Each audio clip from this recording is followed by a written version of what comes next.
Olá, boa tarde a todas e todos. Eu sou Elisete, e em nome da Secretaria de Governo Municipal, da Secretaria Executiva de Projetos Estratégicos e do Núcleo da Política Integral pela Primeira Infância, eu gostaria de agradecer a todo mundo. Eu sou que está presente aqui conosco, as participantes. Eu sou uma mulher branca, de cabelos castanhos claros, um pouco ondulados, e hoje eu uso um óculos preto. Para mim é um grande orgulho estar abrindo essa mesa, como eu falei agora há pouco, com os agradecimentos às presentes. Essa mesa foi pensada por técnicas da Coordenadoria de Alimentação Escolar, da CODAI, da Secretaria Municipal de Educação e da Secretaria Municipal de Saúde, servidoras que eu tenho muito orgulho que façam parte da prefeitura.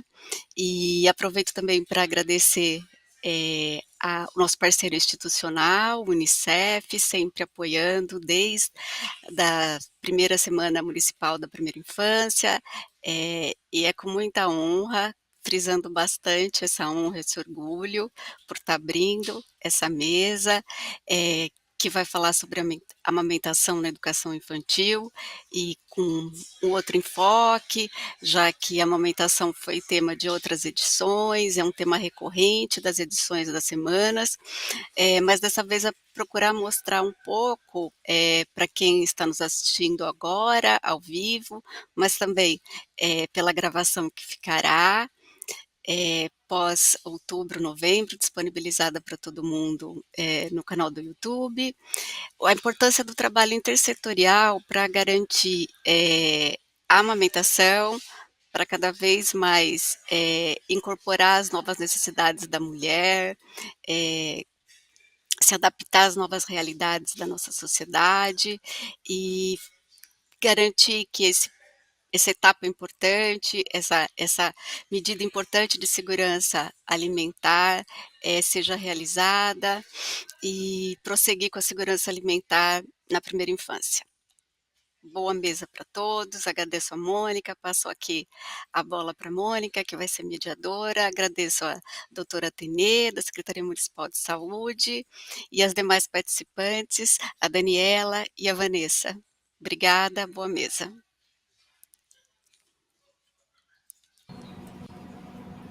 Boa tarde. Boa tarde. Fazer a minha autodescrição. Sou uma mulher branca de 38 anos, tenho cabelo loiro na altura dos ombros, olhos azuis, uso óculos e uma blusa verde. Agradeço em nome da Secretaria Municipal de Educação, Coordenadoria de Alimentação Escolar, SME CODAI, e do Grupo de Trabalho de Aleitamento Materno. E me sinto muito honrada em mediar essa mesa de debate com uma temática tão importante para a primeira infância e suas famílias. O mês de agosto, o Agosto Dourado, é um mês que marca diversas comemorações e ações intersetoriais promotoras da amamentação. Estamos na Semana Mundial do Aleitamento Materno, que tem como tema neste ano a amamentação, apoio em todas as situações, trazendo a necessidade de melhorar o apoio à amamentação, reduzindo as desigualdades que existem na nossa cidade e na nossa sociedade, que dialoga com o tema da Semana Municipal da Primeira Infância de São Paulo. São Paulo e suas infâncias. A amamentação é uma responsabilidade influenciada por vários determinantes, os estruturais, tais como o socioestrutural e o marketing, os contextuais, o sistema de saúde, os serviços de saúde, a família e a comunidade, o emprego e o local de trabalho. E as individuais, pessoa que amamenta, do bebê criança e dessa relação binômio mãe-filho. Para a promoção da amamentação, é preciso agir nesses 3 níveis e nós fazemos parte da intervenção enquanto política pública. Em São Paulo, temos o Plano Municipal da Primeira Infância para o cuidado integrado de bebês e crianças com estratégias de diversas secretarias, incluindo a saúde e a educação. Uma das estratégias que consta no plano é o de fortalecer o aleitamento materno nos centros de educação infantil, pois sabemos que o ingresso do bebê no SEI pode ameaçar a continuidade da amamentação. Diante disso, precisamos refletir em como o SEI pode apoiar a amamentação e não se tornar uma ameaça. Na rede municipal de ensino, começamos a falar sobre amamentação lá em 2014. E desde 2016, estamos trabalhando a temática de maneira planejada com as unidades de educação infantil. Então, é com muita alegria, né, que hoje o tema desse encontro online é a amamentação na educação infantil, a importância do trabalho intersetorial para a promoção da segurança alimentar e nutricional de bebês e crianças. Então, eu vou chamar os nossos convidados para a mesa, a nutricionista Daniela Bicalho, doutora e mestre em Nutrição e Saúde Pública pela Faculdade de Saúde Pública da Universidade de São Paulo e com experiência em políticas públicas de alimentação e nutrição.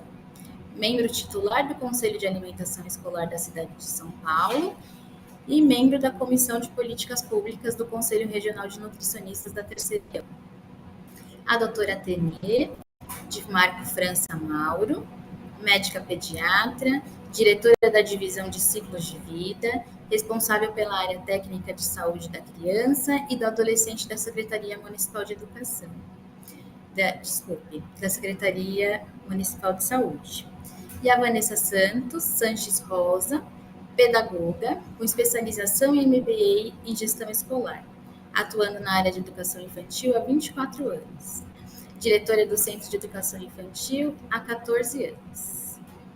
Então, para iniciarmos a nossa mesa, eu convido com muita alegria a nutricionista Daniela Bicalho.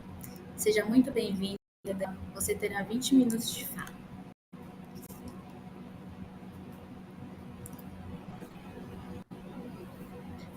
Mônica, obrigada pela apresentação, obrigada pelo convite. Vou fazer minha descrição. Eu sou uma mulher branca, de olhos azuis, cabelos lisos e cor preta. Então, se vocês puderem passar a minha apresentação para eu iniciar.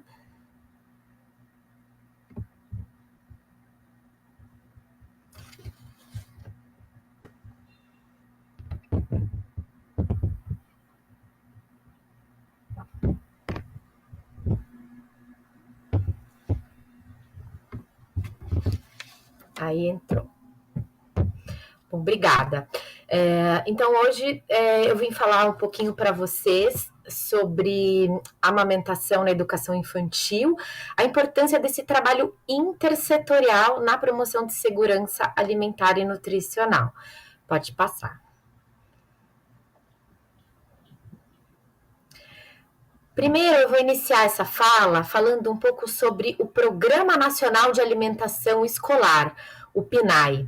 O PNAE é uma política pública com mais de 6 décadas de existência, ele inicia lá na década de 50, e o PNAE ele tem o objetivo de oferecer alimentação escolar para toda a educação básica. É uma política pública definida em legislação, sua legislação vem do ano de 2009, apesar de ser uma política antiga, com mais de 6 décadas.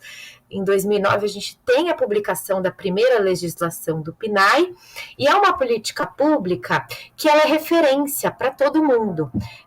Outros países, eles vêm para o Brasil para copiar a nossa política pública de alimentação escolar. E ela é a política pública mais antiga que a gente tem na área de alimentação e nutrição em vigor. E nós, brasileiros, somos os únicos que atendemos os estudantes de forma universal no mundo. E é uma política pública que ela, então, está presente aí em todos os municípios e estados brasileiros. São cerca de 50 milhões de refeições por dia. É como se a gente alimentasse todos os dias o país inteirinho da Argentina. Então, é uma política pública de muita grandiosidade. Pode passar, por favor. E essa é uma política pública que ela se destaca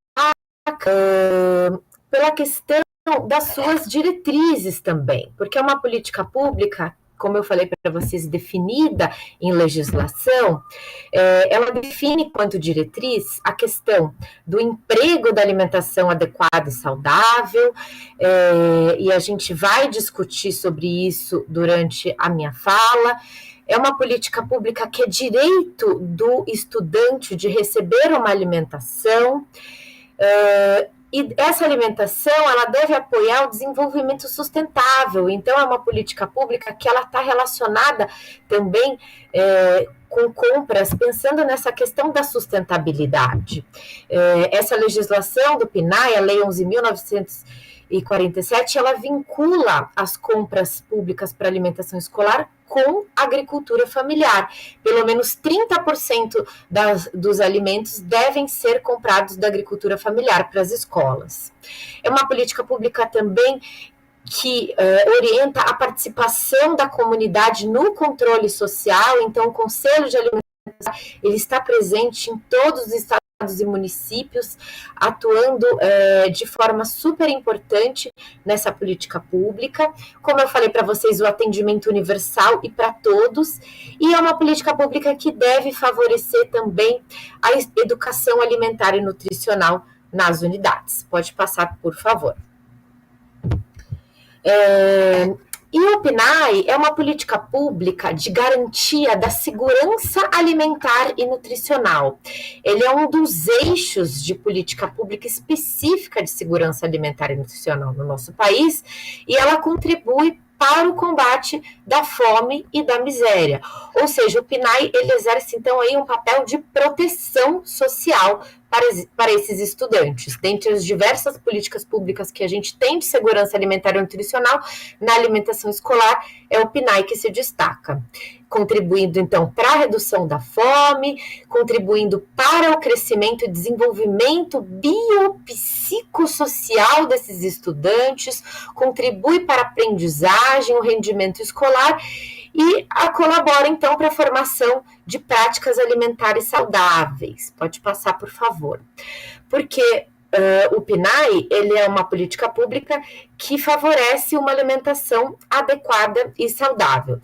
Para quem não conhece o que é segurança alimentar e nutricional, eu trago aqui para vocês o conceito de segurança alimentar e nutricional para relembrar que é a realização do direito de todos ao acesso regular e permanente a alimentos de qualidade, em quantidade suficiente, sem que isso comprometa o acesso a outras necessidades essenciais, tendo aí como base as práticas alimentares promotoras de saúde, respeitando a questão da diversidade cultural, de ambiente, econômico e socialmente sustentáveis. Pode passar, por favor. E quando a gente, então, fala de segurança alimentar e nutricional, então, sobrar aqui, então, esse programa é um programa que se constitui como estratégico para a garantia da segurança alimentar e nutricional desses estudantes. E aí eu trago para vocês os guias alimentares para a população brasileira, porque na prática, quando a gente fala de alimentação adequada e saudável, os guias eles têm o objetivo de melhorar esses padrões de alimentação e nutrição da população brasileira. E eu vou me focar nessa apresentação no Guia Alimentar para Menores de 2 anos. Se vocês forem perceber, ao longo da minha apresentação, eu vou deixando todas as referências, os QR Codes, para quem quiser entrar e conhecer um pouco dessas publicações. Pode passar, por favor. E dentro do Guia Alimentar para Menores de 2 anos, eu vou trazer para vocês um pouco sobre os 12 passos para alimentação saudável das crianças menores de 2 anos. E o primeiro passo para uma alimentação adequada e saudável, de acordo com o Guia Alimentar, é amamentar até 2 anos de idade ou mais, oferecendo somente o leite materno até os 6 anos, que é o que é isso? É alimentação, amamentação exclusiva.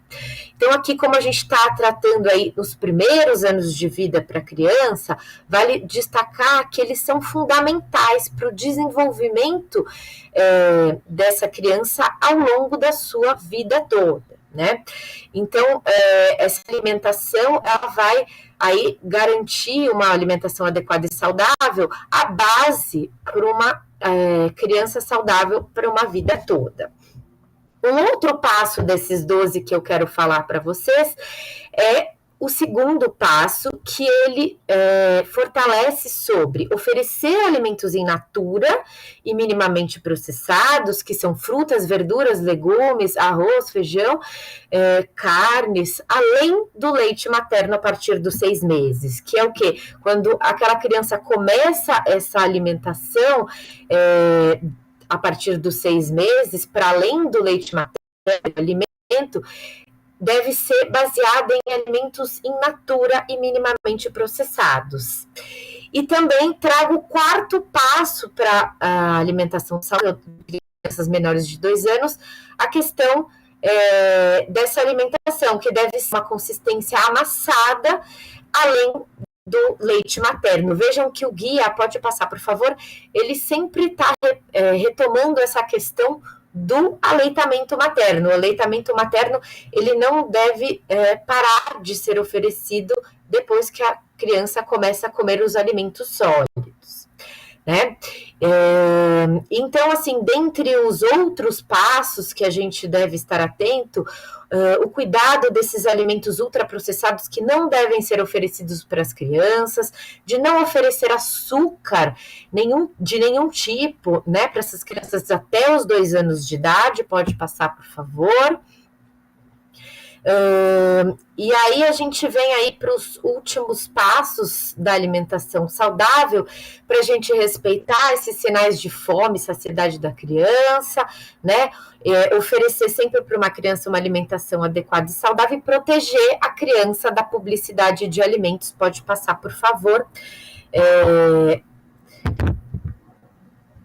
E agora a gente vem falando sobre o reforço da importância do aleitamento materno, para além dessa questão do guia que já orienta a população.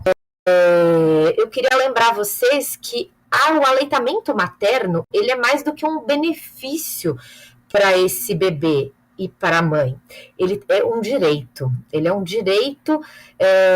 dessa criança de ser amamentada, né? O leite materno, ele é o primeiro alimento, ele é sustentável, lembrando que ele não traz nenhum prejuízo para o meio ambiente, porque ele não polui, ele está ali no peito da mãe de forma gratuita, e é uma comida de verdade, né? É um alimento, é o primeiro alimento que é comida de verdade. Pode passar, por favor. Lembrando que a amamentação, ela protege a criança e a mulher, independente de onde elas vivem, qual é a sua condição social, né? E existem inúmeros benefícios, aqui eu trago alguns para vocês, tanto para o bebê quanto para a mãe, com relação à prevenção de diarreias, prevenção de infecções respiratórias nessa primeira infância, prevenção da obesidade, uma vez que é um leite, que é um alimento que ele está pronto com a quantidade e necessidade nutricional específica para aquela criança. Ele evita as doenças crônicas não transmissíveis, tais como diabetes, hipercolesterolemia, pressão alta, e ele também aumenta o desenvolvimento intelectual dessa criança. E diversos outros benefícios. Para a mãe, previne o câncer de mama, previne obesidade pós-parto e também ela fortalece esse vínculo da mãe e do bebê. Pode passar, por favor. Aqui agora eu vou trazer um panorama nacional para vocês, alguns dados desse artigo sobre a tendência dos indicadores de aleitamento materno. Apesar, ele tem 3 décadas, apesar de ser um estudo um pouco antigo, mas ele traz de uma forma bem geral como que da prevalência de aleitamento materno desde 1996 até 2013. E dependendo da cor, né, que vocês estão vendo aí, verde, azul, preto ou amarelo dessas linhas, são os anos no gráfico. E a gente pode ver que nos primeiros meses de vida, os 2 primeiros meses de vida, a prevalência do aleitamento materno, ela é alta, principalmente nos anos de 2006 e 2013, né? Elas vão caindo ao longo da faixa etária da criança, meses, né? Com uma queda considerável com os 6 meses de vida, para ir cerca de 5% de prevalência, que é a fase que muitas mães voltam a trabalhar e pode passar, por favor. A gente sabe que às vezes é nesse período que essas crianças vão estudar nos centros de educação infantil. Claro que a gente tem bebês menores que isso, né? Mas geralmente entre 4 e 6 meses é onde tem essa queda brusca de aleitamento materno. Trago aqui para vocês um estudo mais recente, o ENANI de 2019, um estudo do Ministério da Saúde, em que ele traz aí a prevalência de aleitamento materno segundo as regiões do país. E a gente vê que para menores de 6 meses, o aleitamento materno exclusivo, ele só toma o leite materno sem uso de água, chá ou algum complemento com fórmula infantil, ele é então de 45% no Brasil. Aqui na nossa região sudeste é um pouquinho maior, de 49%. Pode passar, por favor. E quando a gente traz, né, esse mesmo gráfico, mas agora numa prevalência de aleitamento materno entre crianças menores de 2 anos, então a gente percebe que tem uma prevalência de 60% de aleitamento materno, o que é positivo para o Brasil, apesar que a gente esperaria que esses dados fossem ainda maior, e aqui no Sudeste de 57%. Então, pode passar, por favor. A gente percebe que são dados nacionais até os 2 anos. E que cenário que a gente vê, né, da situação nutricional desses bebês e crianças menores de 2 anos de idade? A gente percebe que 18,9%, né, quase 19% dessas crianças já têm excesso de peso. Então, assim, são um total de 168 mil crianças com sobrepeso e 20 mil crianças já menores de 2 anos com obesidade. E isso a gente sabe do leite materno, né? Pode passar, por favor. Então, qual é a situação alimentar dessa criança, né, que já tem excesso de peso, que já tem obesidade? O que essas crianças têm comido, né? É um estudo do CISVAN, e a gente percebe o quê? Que essas crianças menores de 2 anos de idade, 49% dessas crianças já consumiram algum tipo de alimento ultraprocessado no dia antes da pesquisa. Destes alimentos, 32% consumiram bebidas adoçadas, 28% consumiram biscoitos recheados, doces e guloseimas, e 23% consumo de macarrão, salgadinho de pacote e biscoitados. Pode passar, por favor. Que são alimentos que não deveriam ser nem consumidos nessa faixa etária. Lembra que eu falei no início da apresentação que eram para ser alimentos, de acordo com o Guia Alimentar da População Brasileira para menores de 2 anos, apenas alimentos in natura e minimamente processados e o aleitamento materno. E aqui eu trago para vocês, então, porque a gente sabe que amamentar não é uma tarefa fácil, é uma tarefa que tem muitos desafios, principalmente aí da mãe deste bebê, né? E a gente, enquanto profissional da saúde, enquanto órgão público, escola, a gente precisa estar junto dessa mãe, apoiando essa mãe. E aí eu trago um estudo para vocês, uma revisão de escopo sobre a promoção, proteção e apoio à amamentação no trabalho e o alcance do desenvolvimento sustentável. Né? E algumas estratégias de apoio que ficam destacadas nesse estudo, que é um estudo de nível internacional, que estratégias de apoio importante que foram destacadas. Uma sala no local do trabalho ou na escola para essas mães amamentarem, extraírem o leite materno e armazenar de formas muito importantes para a gente continuar com essa amamentação siga, mesmo depois que essa mãe trabalha, essa criança entre para a escola. Elas também das empresas incentivam a instalação dessas salas de apoio para essas mães extraírem esse leite durante os intervalos de trabalho, os subsídios das creches, dos centros de educação infantil, né, para os filhos dessas trabalhadoras e a disponibilização também dessas creches também nos locais de trabalho, o apoio social, um ambiente amigável para que essas mães se sintam confortável de amamentar e exercer o seu direito de amamentar.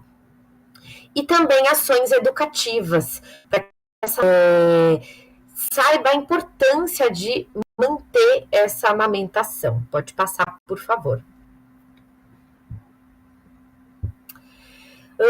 Falando um pouquinho sobre o aleitamento materno no Programa Nacional de Alimentação Escolar, eu trago rapidamente essa nota técnica que foi lançada em 2022 pelo Fundo Nacional de Desenvolvimento da Educação, que passa algumas recomendações para a execução do aleitamento materno para as crianças nos centros de educação infantil. E essa nota técnica, ela traz informações importantes sobre a questão da extração, do armazenamento e transporte do leite materno, como que essas mães devem fazer isso para que esse leite possa ser oferecido dentro dessas creches, como que tem que ser a orientação para a creche, a recepção desses leites, o armazenamento, a manipulação para a criança e como que é a oferta de leites, né? A importância da questão da sala de amamentação nas escolas, como que elas devem ser, e também fala um pouquinho sobre essas crianças que são parcialmente ou não amamentadas, né? A importância da escola também incentivar a continuidade do aleitamento materno. Pode passar, por favor. E quem quiser saber mais, então, pode acessar o material no QR Code, tá? Trago aqui um outro material importante sobre a creche como promotora da amamentação e da alimentação adequada e saudável, e é um livro específico para gestores escolares. Então, você, gestor que estiver assistindo a gente, não te conhecer esse material é muito legal, porque ele vai trazer esse papel estratégico na amamentação do aleitamento materno até os 2 meses de vida da criança ou mais, essa importância de cuidar para que essa entrada na creche não interrompa essa prática tão importante para o bebê, e essas mães, né, como devem ser encorajadas e apoiadas para amamentar os seus bebês, tendo esse espaço dentro das escolas. Pode passar, por favor. Aqui eu deixo algumas questões, finalizando já a minha apresentação para a gente refletir e conversar depois aí mais na mesa, né? Na creche, né? Os profissionais, será que eles conversam sobre esses fatores que podem dificultar ou interromper a amamentação nas crianças? Sobre essa questão de orientações que muitas vezes podem ser inadequadas para essas famílias, né? Fatores relacionados ao trabalho, ao aleitamento materno, sobre a importância da amamentação, muitas vezes há um desconhecimento dessas famílias, a introdução do uso de chupetas, de bicos e mamadeiras com a entrada da criança na creche, será que esses temas são abordados? Com relação aos profissionais de educação infantil, né? Será que a gente conversa no SEI sobre eles serem agentes promotores de aleitamento materno e contribuindo aí para a promoção e proteção do aleitamento? Pode passar, por favor. Encerrar, então, queria deixar essa mensagem para vocês, que o aleitamento materno ele é um direito humano fundamental e ele afeta diretamente os padrões de saúde e mortalidade das populações. Se todas as famílias adotassem a prática do aleitamento materno exclusivo até os 6 meses de vida dos seus filhos, seguindo o aleitamento materno, complementando com os outros alimentos, seria possível salvar anualmente a vida de mais de 800 mil crianças e 20 mil mulheres no mundo. Pode passar, por favor. E aí aqui eu deixo para vocês meu contato. Muito obrigada e a gente conversa mais na mesa.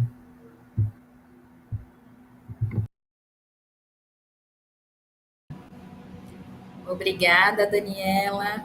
Excelente apresentação, né? Agradeço. Realmente os dados que você trouxe são muito importantes, né, sobre o Programa Nacional de Alimentação Escolar, os dados de aleitamento, de estado nutricional, da alimentação das nossas crianças, né, e o quanto o Programa de Alimentação Escolar do município de São Paulo é importante para garantir o acesso à alimentação adequada e saudável desses bebês e crianças, né. Então, tanto do aleitamento materno, garantir o leite materno na escola, assim como o alimento adequado e saudável para as outras faixas etárias. E para contextualizar, eu vou apresentar rapidamente parte dos dados de monitoramento da SME CODAI, Secretaria Municipal de Educação, Coordenadoria de Alimentação Escolar, sobre a amamentação da rede municipal de ensino. Pode colocar minha apresentação, por gentileza.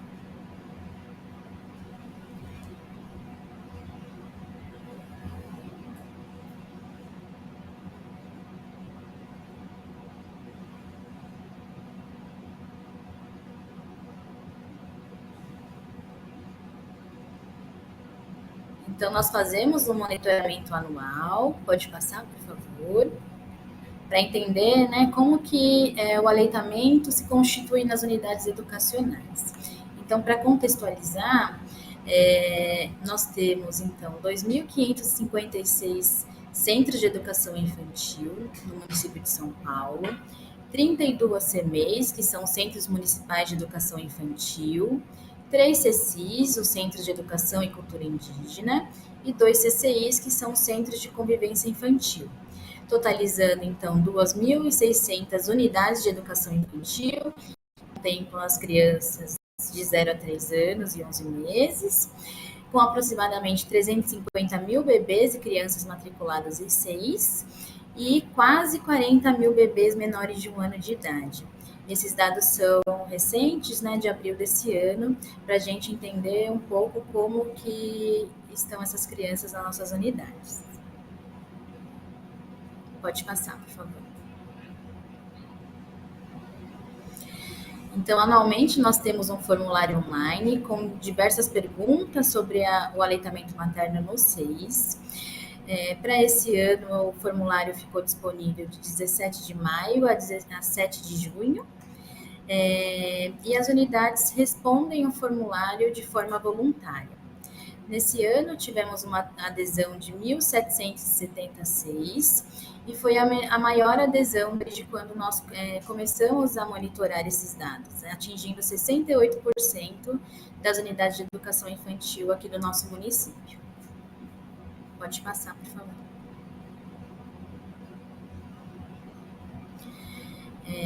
Então, a partir desses dados, né, nós tabulamos as informações e acompanhamos esses indicadores de incentivo e promoção do aleitamento materno. Então, em 2019, nós tivemos uma adesão de 50% das unidades, com 1.184 unidades que responderam ao formulário, e agora, nesse ano de 2024, 68% então responderam, atingindo 1.776 aqui de São Paulo. Pode passar, por gentileza. Um dado importante, né, o quanto essas famílias então estão interessadas em manter o aleitamento materno quando o bebê ingressa no seio.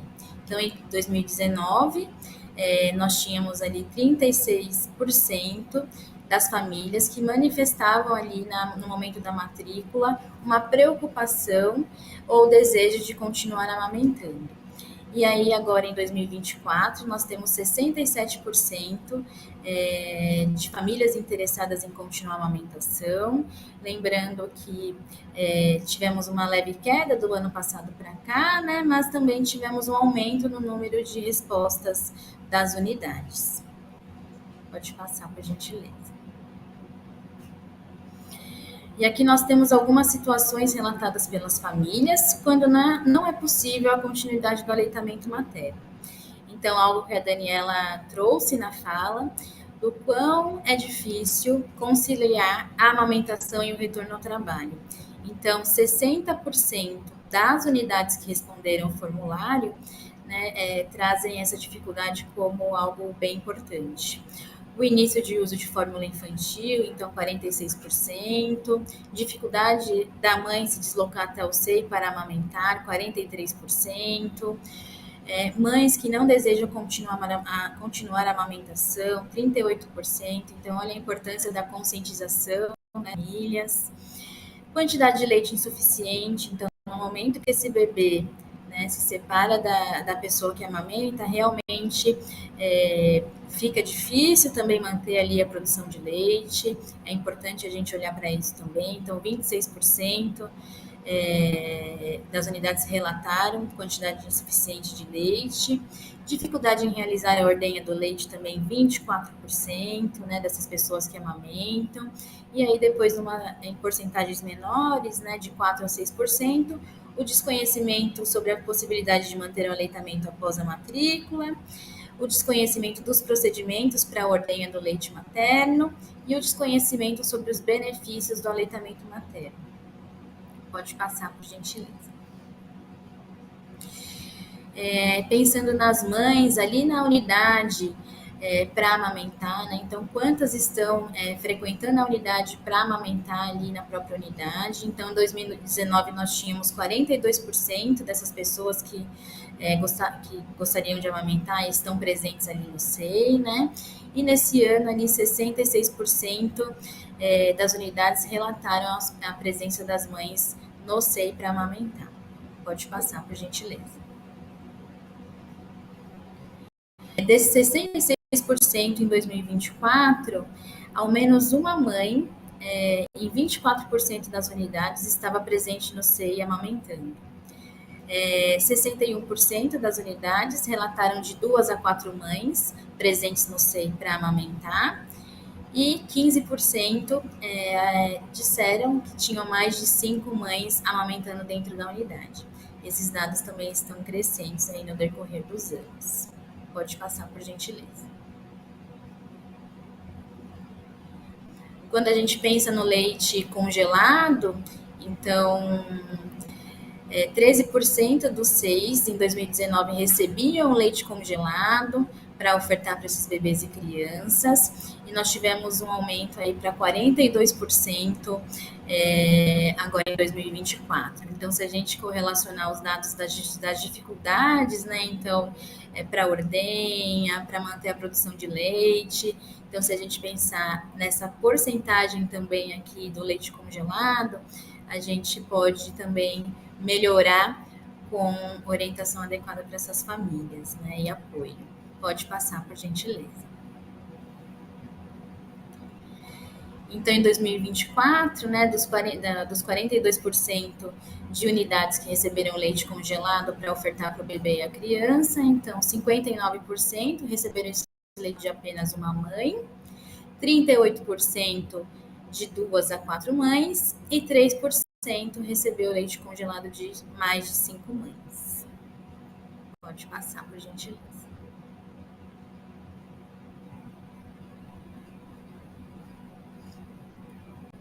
Assim. Nós vamos trazer só esses dados, tá? Esse era o último slide.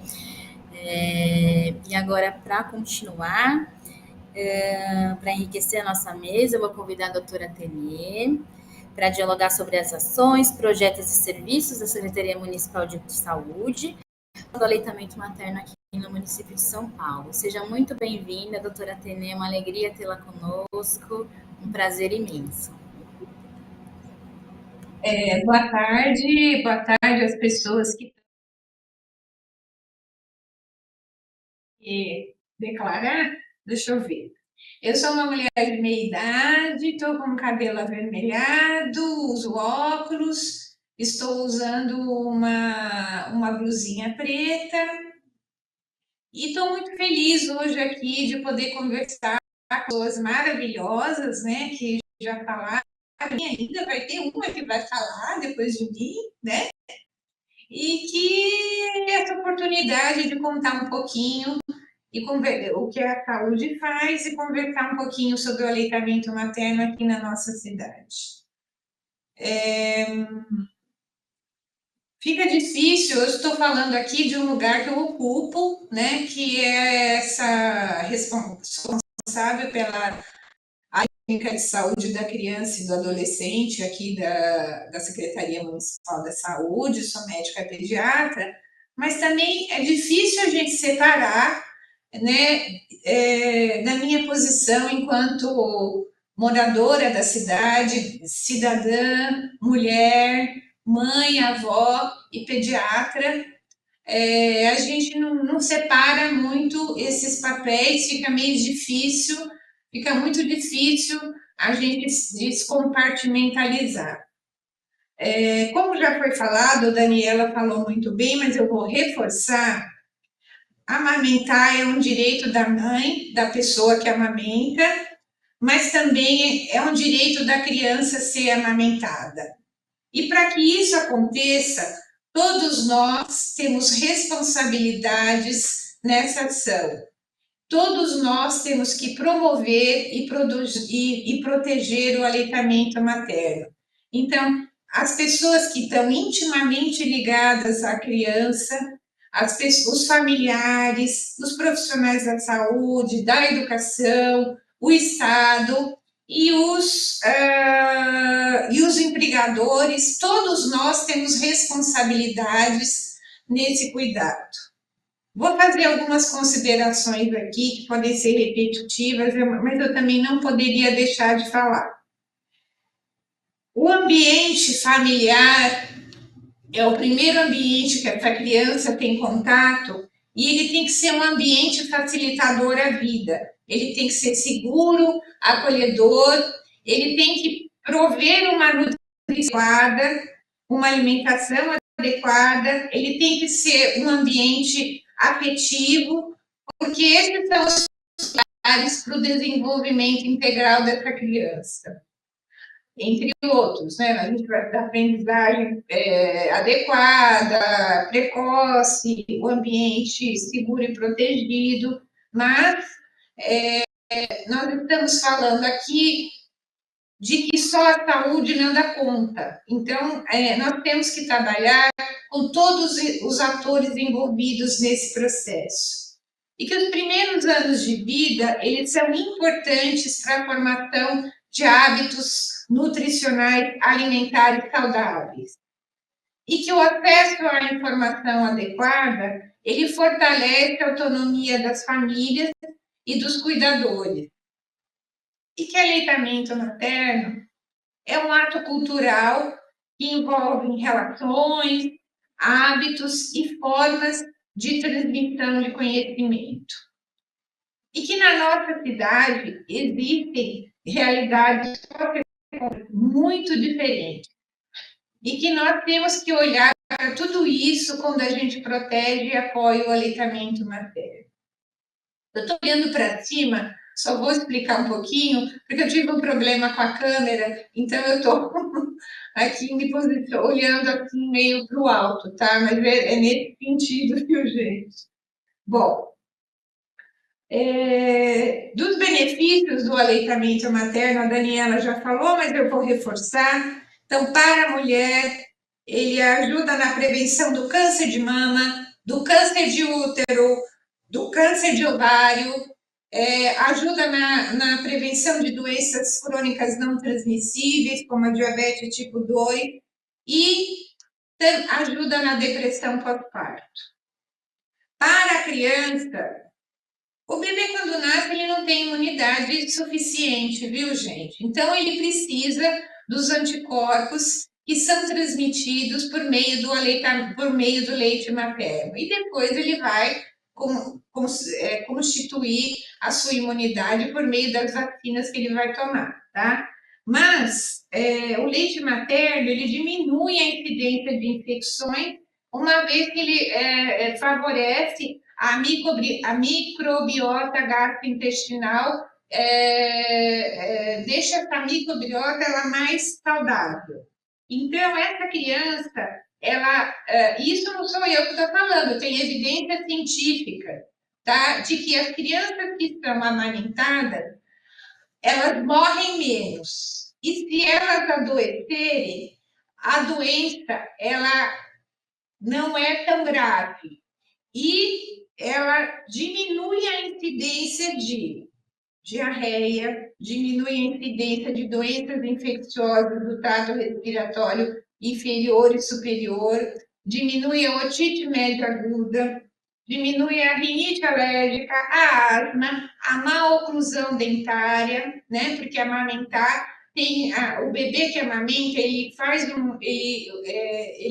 exercita toda a musculatura da face, do rosto, da boca, diminui as doenças crônicas mais para frente, como sobrepeso, obesidade, diabetes tipo 1 e tipo 2, e tem até evidência científica falando que diminui a incidência de leucemia.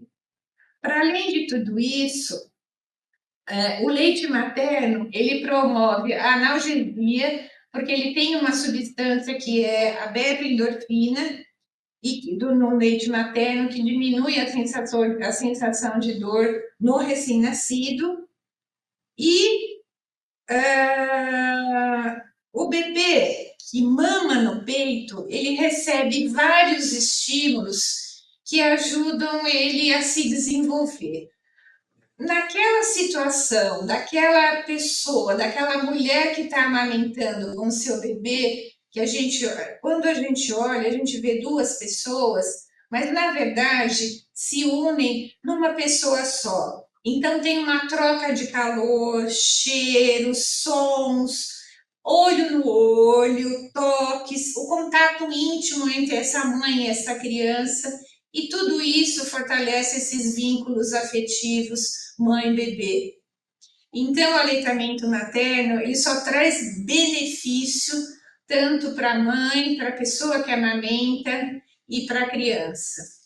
Bom, dito isso, né, só para reforçar, porque já foi falado aqui, eu queria contar como funciona na nossa rede de atenção à saúde aqui do município de São Paulo, esse apoio, essa proteção ao aleitamento materno. Primeiro, que a saúde da criança não começa quando a criança nasce, tá? Então, a saúde da criança começa quando essa mulher ela escolhe o melhor momento para engravidar. E para isso, tem que ter informações e acesso a métodos contraceptivos, é um direito dela. Então, nós temos disponibilizados na rede os métodos contraceptivos já tradicionais, como contraceptivos orais, né, ou hormonais, mas também temos os de longação, como o DIU de Mirena e os implantes subdérmicos hormonais. Tá? Então, essa é uma questão que eu acho que a gente tem que colocar aqui. Outra questão, resolveu engravidar, fez o teste, na atenção básica é captada precocemente para o pré-natal. Então, assim, o padrão ouro é a gente começar o pré-natal antes da 12ª semana de gestação. Então, captada precocemente essa mulher para o pré-natal, ela no pré-natal ela vai passar pelas consultas, vai fazer os exames necessários e também vai participar de grupos educativos. E aí, né, nessas consultas individuais ou em visitas domiciliares ou nos grupos, onde nós vamos incentivar e promover o tratamento dela. Então, passou por todo este período do pré-natal, né? Fez 7 ou mais consultas, que é o padrão ouro também. E aqui no município a gente está bem na fita nesse sentido. Ela vai para a maternidade. A maternidade, a gente tem uma grade de parto estabelecida, mas a mulher pode escolher a maternidade que ela vai parir, onde ela se sente mais segura. Então, na maternidade, o que a gente fala nas maternidades e o que a gente preconiza? As boas práticas, né? Então, no pré-parto e no parto, essa mulher ela tem direito a ter um acompanhante de sua escolha ou uma acompanhante, quem ela escolher, tá? Então, sempre incentivar o parto normal, né? No SUS, nós fazemos mais parto normal do que na rede privada, tá? Isso é importante que se diga. E já a partir do nascimento, o contato pele a pele em todas as maternidades, as 30 maternidades e as 2 casas de parto que nós temos, né? O contato pele a pele é preconizado. Então, o contato pele a pele é colocar o bebê junto dessa mãe, sem roupa, desde que a mãe e o bebê possam usufruir desse contato imediato, né, na primeira hora de vida. Já nesse contato, esse bebê ele vai buscar o peito dessa mãe para poder mamar. Então, o aleitamento padrão ouro e o aleitamento materno na primeira hora de vida. E nós monitoramos isso nas maternidades municipais aqui da cidade. Nós temos também 12 hospitais, 11, que está caminhando para 12, tá? Porque mais um vai receber a iniciativa Hospital Amigo da Criança. São 12 maternidades e nesses hospitais nós temos 10 questões, nós temos 10 passos que monitoramos. Inclusive, esse monitoramento é passado via instâncias do SUS para o Estado e para o Ministério da Saúde, né? Que são os 10 passos para o sucesso do aleitamento materno nos hospitais amigos da criança. Eu vou citar rapidamente. Para que esse hospital seja considerado hospital amigo da criança, ele tem que ter uma política de aleitamento materno escrita, que seja rotineiramente transmitida a toda a equipe de cuidados da saúde, capacitar toda a equipe de cuidados da saúde nas práticas necessárias para essa política, informar todas as gestantes sobre os benefícios e o manejo do aleitamento materno, ajudar as mães a iniciar o aleitamento materno na primeira hora após o nascimento, mostrar às mães como amamentar e como manter a lactação, não oferecer aos recém-nascidos bebida ou alimento que não seja o leite materno, né? a não ser que haja indicação médica e tenha indicação precisa para a mulher que não pode amamentar, tá? Praticar o alojamento conjunto, né? Incentivar o aleitamento materno sob livre demanda, não oferecer bicos artificiais, chupetas a crianças amamentadas e promover grupos de apoio à amamentação e encaminhar as mães a esses grupos na alta da maternidade. Então, esses são os 6 passos para que a gente monitore nos 11 hospitais que tem a iniciativa Hospital Amigo da Criança aqui no município. E falando de hospital também, nós temos os bancos de leite humano, nós temos 3 bancos de municipais, né? O banco de estão lotados em 3 diferentes regiões da cidade, os municipais, tá? Sob gestão municipal. Nós temos o Hospital Emelino Matarazzo, o Hospital Cachoeirinha e o Campo Limpo. O Banco de Leite Humano é um serviço especializado na proteção, promoção e apoio ao aleitamento materno, e ele coleta o leite materno, ele processa, ele tem um controle de qualidade, né? E ele distribui o leite materno. E para que serve esse leite materno que é pasteurizado, processado e distribuído? Esse leite materno do banco de leite humano, ele é direcionado para os bebês prematuros e muito baixo peso, que necessitam desse leite de forma precoce. Tá? Nós temos as salas de coleta, né, os postos de coleta de leite humano. Esses postos de coleta, eles estão vinculados ao banco de leite humano, porque eles coletam o leite materno e o banco de leite recolhe desse posto de coleta para que todo esse leite seja processado, pasteurizado e distribuído. Tá? Bom, então, receber o contato pele a pele, aleitamento materno na hora, as boas práticas, campeamos o cordão tardiamente, né, até que esse cordão umbilical parou de pulsar. Bom, então tudo correu bem. E por ocasião da alta, nessas 30 maternidades que nós temos, tanto municipais e estaduais, como de gestão sob oeste ou conveniadas, nós temos as apoiadoras do Mãe Paulistana. São profissionais de enfermagem que fazem a gestão de alta desse binômio, dessa poeta e bebê. Então, o que essas apoiadoras fazem? Elas marcam consulta para essa mãe e para o bebê na atenção primária à saúde. Elas orientam essa mãe sobre os riscos, tanto da mulher como para o bebê, e incentivam e apoiam o aleitamento materno. Então, elas foram capacitadas para fazer essa ação, né? São auxiliares de enfermagem sob a supervisão de uma enfermeira, que fazem essa gestão de alta. E por que é importante essa alta qualificada? Porque este bebê, essa mulher, tem que chegar na atenção primária de 7 a 10 dias de vida.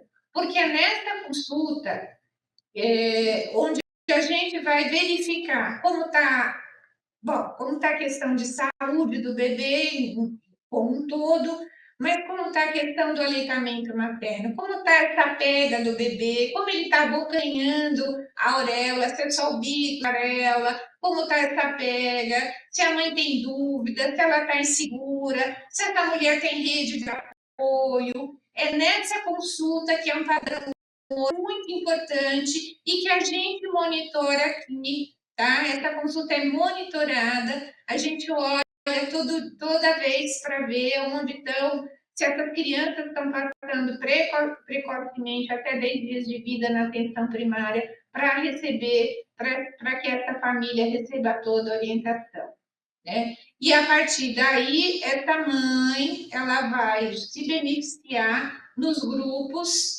educativos de apoio ao aleitamento materno, que em alguns lugares chamam grupo de aleitamento, na LEC é chamada de GAAME, né? E, e nas consultas individuais e domiciliares, a gente vai apoiar nas 474 unidades básicas de saúde esse aleitamento materno. Então, cada unidade tem profissionais capacitados no manejo para apoiar essa mulher, essa pessoa que em relação ao aleitamento materno. Mais ou menos é assim que funciona na Secretaria Municipal da Saúde. Nós temos na Coordenadoria Leste, essa questão ela está muito mais avançada, né? A gente divide a saúde administrativamente em 6 grandes territórios e a Leste ela tem, além dos grupos de apoio, as unidades básicas, ela tem os centros de lactação, que são o Senalac, né? Onde também essa mulher, além de receber orientações dos grupos, ela traz leite, doa esse leite nesse Senalac, para que esse leite seja depois, o banco de leite venha retirar o leite na unidade básica de saúde. Isso é importante a gente falar, porque a Leste principalmente começou com esse sistema lá aqui na coordenadoria, em São Mateus, e está se expandindo em toda a coordenadoria. A intenção é que a cidade inteira, pelo menos as 27 supervisões, pelo menos um por supervisão. Paralelamente a isso, nós estamos com a sala de apoio à amamentação, pela política municipal da primeira infância, plano de ação, a Secretaria de Gestão está implantando as salas de apoio à amamentação nas secretarias, chamam pontos de afeto, né? A Secretaria Municipal da Saúde tem a sala de amamentação, sala de apoio à amamentação, servidoras que necessitam, e isso faz parte também de um direito dessa mulher trabalhadora que amamenta. Eu acho que isso. O nosso papel na atenção primária à saúde é um papel de base territorial. Nós temos uma interlocução e uma integração muito grande com a Secretaria Municipal da Educação, né? Quando a Mônica falou em 1914, eu lembro que a primeira discussão foi na saúde sobre a implantação como fazer um SEI amigo do peito, né? Nós passamos as RDCs, conversamos sobre isso, e esse caminho que essa mulher e essa criança eles traçam na rede é um caminho que não é da saúde ou da educação. Eles estão ali no território. Então, todos nós somos responsáveis por essa proteção ao aleitamento materno.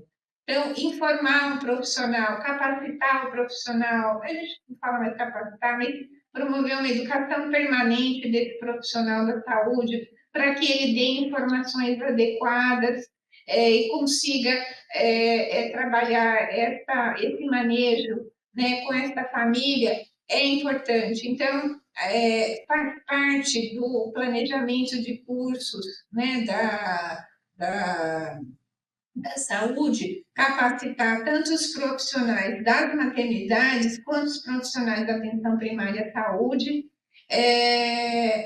no manejo e em aleitamento materno. E essa interlocução com o SEI é uma linha de cuidado, na verdade, né? Então, ela passa na atenção primária, ela já consegue, uma mãe paulistana na creche, programa muito bacana, porque desde a gestação, essa mulher ela já sinaliza que ela quer vaga, ela tem essa vaga garantida, se for perto da casa ou perto do trabalho, mas é uma continuidade desse cuidado. Então, ela está amamentando em casa, ela volta a trabalhar, ela continua amamentando, porque ela extrai o leite, leva o leite para o seu bebê no seio, e depois ela continua em casa. É possível? É fácil?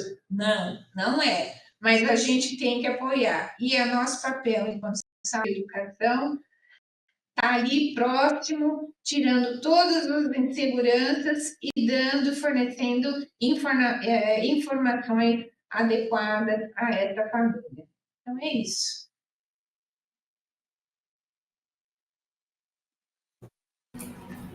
Agradeço muito, doutora Tenê, pela importante e brilhante contribuição.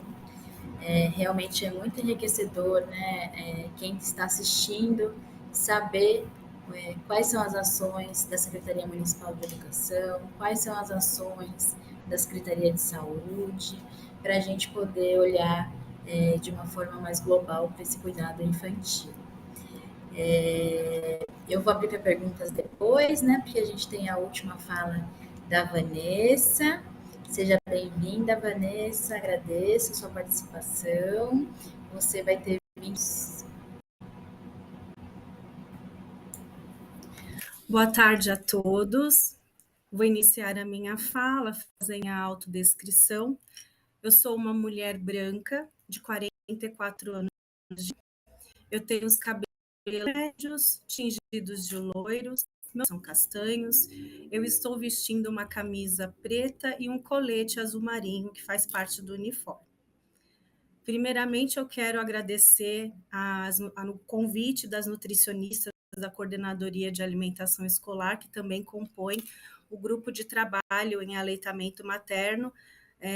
Me sinto muito honrada com esse convite para compartilhar o relato das práticas do SEI Padre Pacômio Mas, unidade em que eu sou diretora educacional. E as nossas ações voltadas ao aleitamento materno na unidade, elas seguem na direção das falas da Daniela e da doutora Tenê. Eu vou tentar mostrar um pouco das ações que realizamos e a forma como nós nos organizamos para fortalecermos essas ações, que contam não somente com o engajamento de toda a equipe, mas também com a parceria intersetorial da UBS, referência aqui do bairro, que é a Zelival Buscagin, da Vila Califórnia, onde o nosso SEI está inserido. Eu vou pedir para colocarem a minha apresentação. Aqui eu trago apenas a foto da fachada do SEI, para que vocês conheçam a nossa unidade. Próximo slide. Pode passar. Aqui eu trago para vocês uma fala que foi bem... Não, pode voltar para o anterior, por gentileza. Obrigada. Aqui eu trago para vocês uma fala dita nas outras duas pessoas que falaram, né, da Daniela e da doutora Tenê. Porque em nossas ações nós temos como um maior compromisso fazer a divulgação amplamente dessa lei municipal. Então, a gente extrai do site da Coordenadoria de Alimentação Escolar essa parte que cita a respeito da lei municipal, que traz aí que é o direito à amamentação. Eu vou dar uma lida aqui para vocês.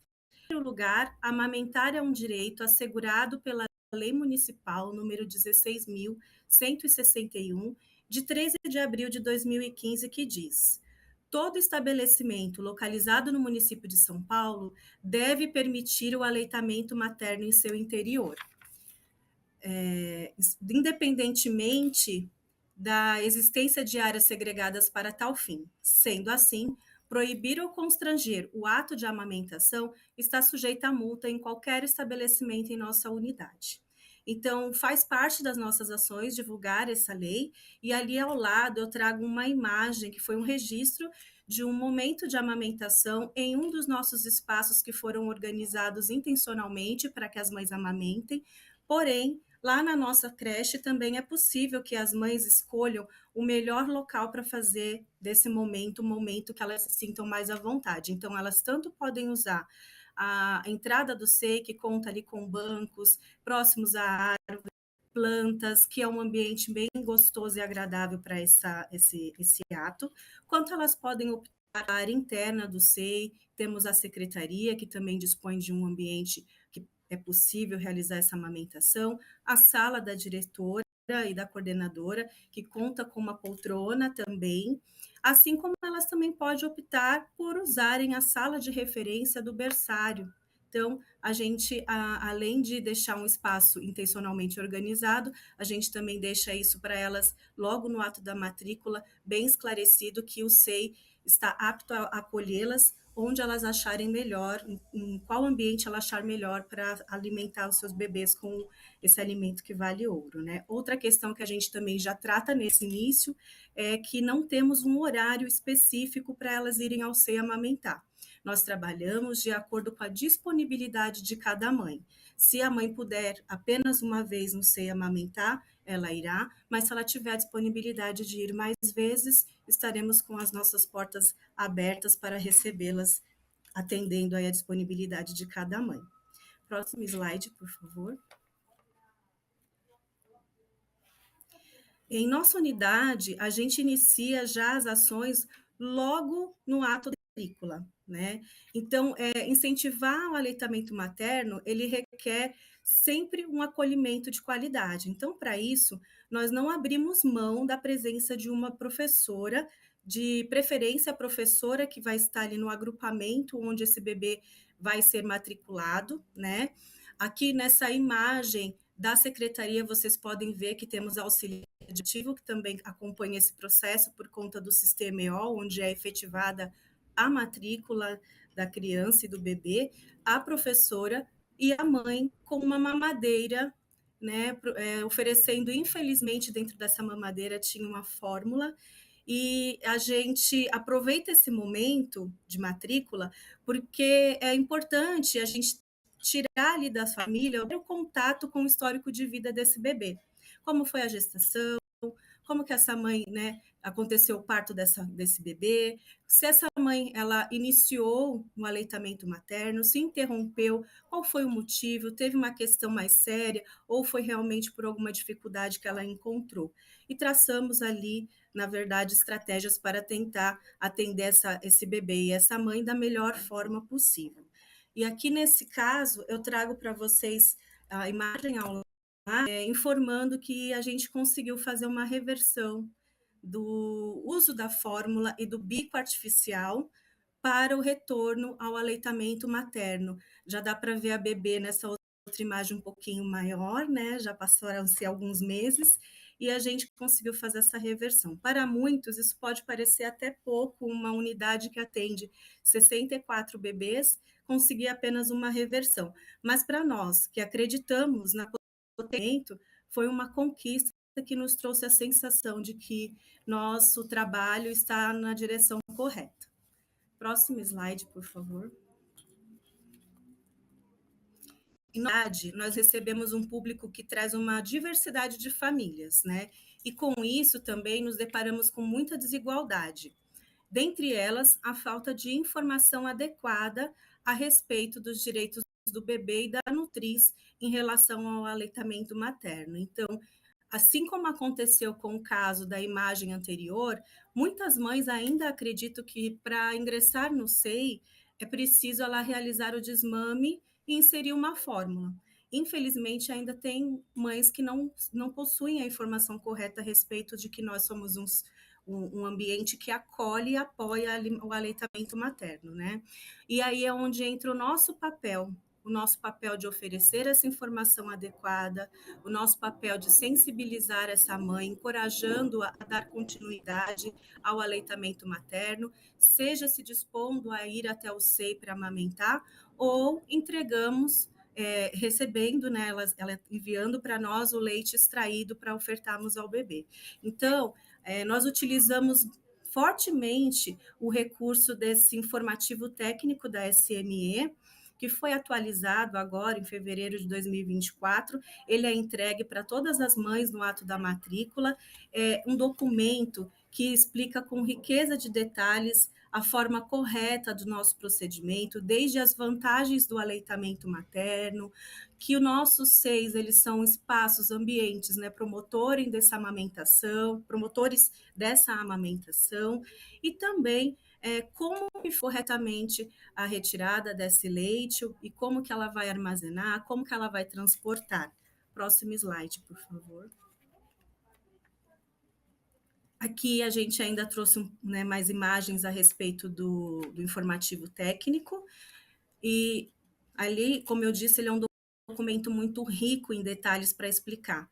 Ele tem ilustrações que facilita bastante a compreensão da mãe na hora que nós estamos ali conversando e orientando ela, desde o frasco até como esse leite vai ser transportado, em que sacola, né? Que na verdade elas falam sacola, mas na verdade eu vou falar já que é numa maleta que seja como fala, eu perdi o nome, meu Deus, ela tem que ser transportada em bolsa térmica, na verdade, né? Em bolsa térmica. Então, também fala como que vai ser a forma que os profissionais vão descongelar esse leite para fazer a oferta do bebê. Pode passar para o próximo slide, por favor.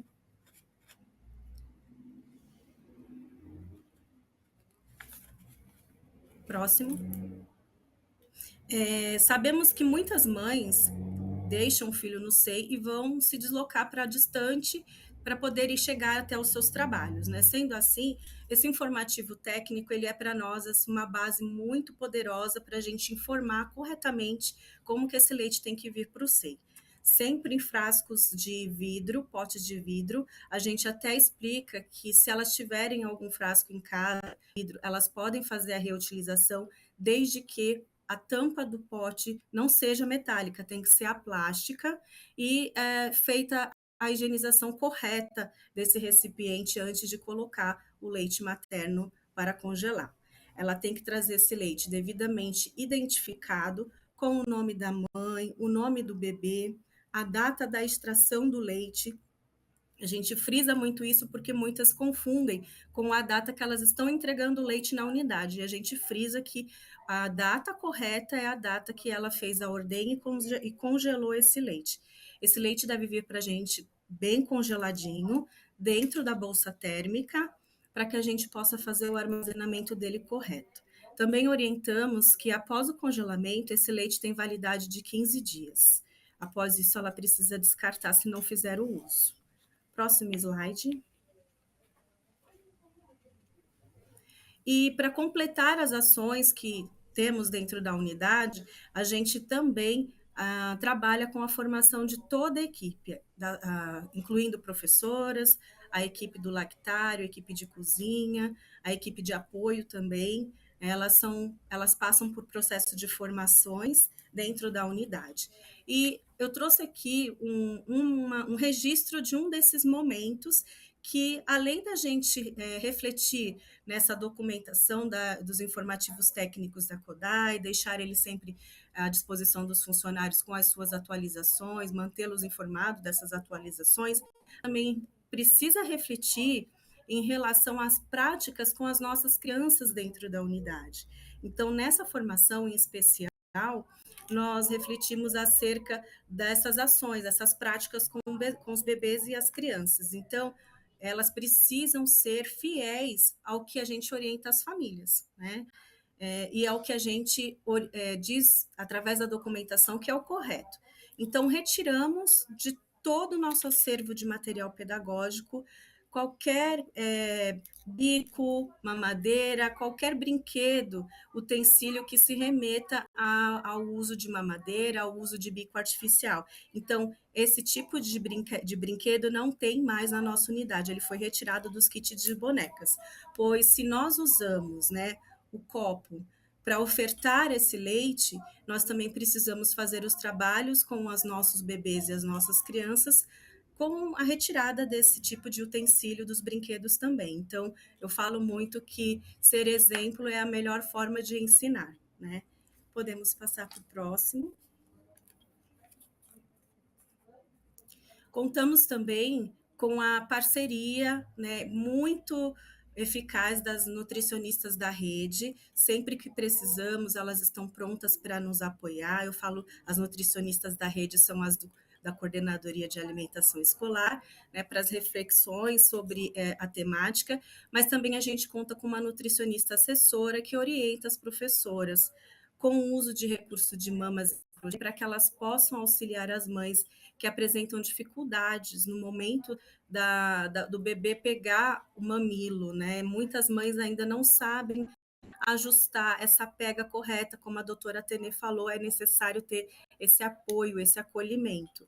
Então, passar essa confiança para as mães de que a oferta do leite ordenhado também é seguro, a gente também traz ali a questão de acolher os leites que as mães, daquelas mães que não podem ir no seio amamentar, né? Então, é muito importante a gente investir nas formações com a equipe, justamente para que essa equipe ela esteja preparada para acolher e acompanhar o processo de aleitamento materno no seio.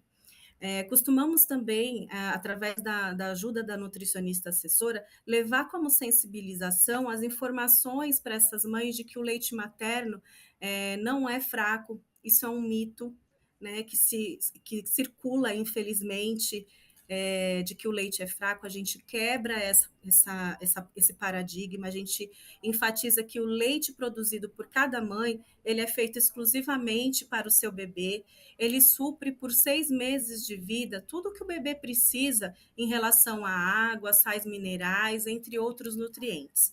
A gente também frisa muito como sensibilização de que a mulher que amamenta, ela perde peso adquirido na gestação com mais facilidade.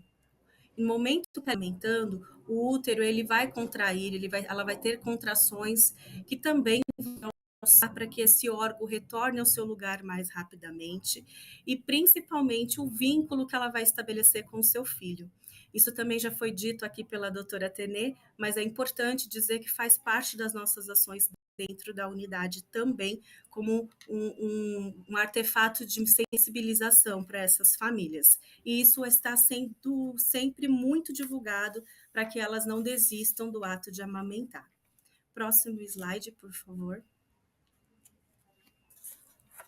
Desse modo, então, nós conseguimos trazer para a nossa unidade o leite materno em segurança, porque se nós temos uma equipe muito bem treinada, muito bem capacitada, a gente conseguir orientar essa família e na hora do recebimento fazer a conferência se esse leite veio em conformidade para a gente realizar o armazenamento e a oferta, né? Então, a gente traz para o nosso cotidiano esse recebimento de forma segura do leite ordenhado, a gente realiza de maneira adequada o armazenamento no congelador do lactário, a nossa lactarista, ela descongela o leite sempre em banho-maria, com sutis balanços do frasco, né, para que todo o conteúdo ele se descongele por igual.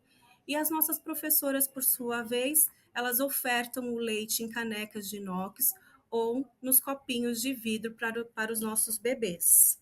Próximo slide. Contamos também, dentro das nossas ações, com a importância da articulação intersetorial, a parceria com a UBS Região, para que esse trabalho ele seja um trabalho de qualidade, para que esse trabalho ele tenha melhores resultados. Essa parceria ela fortalece as nossas ações. As enfermeiras da UBS, elas fazem um lindo trabalho envolvendo um bate-papo com as famílias, com informações dos benefícios da oferta do leite materno. Esses momentos, eles costumam ser bem interativos, elas fazem dinâmicas com as famílias, testes do tipo quiz, para descontrair um pouco, com perguntas e, às vezes, algumas pegadinhas acerca do tema que foi refletido no encontro, que é sempre voltado ao tema do aleitamento, né? Próximo slide. A equipe da UBS também se disponibiliza para ajudar as mães a acertar a pega correta do mamilo. Então, além da nossa nutricionista também ter uma ação dessa voltada com os profissionais, as enfermeiras da UBS, elas fazem essa ação já com as famílias, né? Ali apresentando essas mamas em crochê, elas apresentam o mamilo saliente, aquele mamilo que é invertido, que normalmente é aquele que mais dá trabalho para ajustar a pega. Então, esse trabalho, gente, ele é de suma importância, porque, infelizmente, uma parte do índice de desistência da amamentação, ele se dá muito pelo desconforto que essa mãe passa no momento que ela está amamentando e não consegue ajustar a pega. Então, às vezes, basta um ajuste, uma orientação correta para que essa mãe não desista de oferecer esse leite que vale ouro para o seu filho, né? Então, a gente também conversa com o pessoal da UBS, eles no final de todos os encontros com as famílias, eles se colocam à disposição, caso alguma mãe queira ou precise de maiores informações de modo individualizado, elas vão atender essas mães com todo respeito e carinho lá na própria UBS e sanar as dúvidas sobre os benefícios do aleitamento materno e os seus desafios também. Próximo slide. E aqui eu trouxe para vocês um pouco do resultado do nosso trabalho, que a gente consegue ver as mãezinhas dentro do SEI amamentando os seus bebês.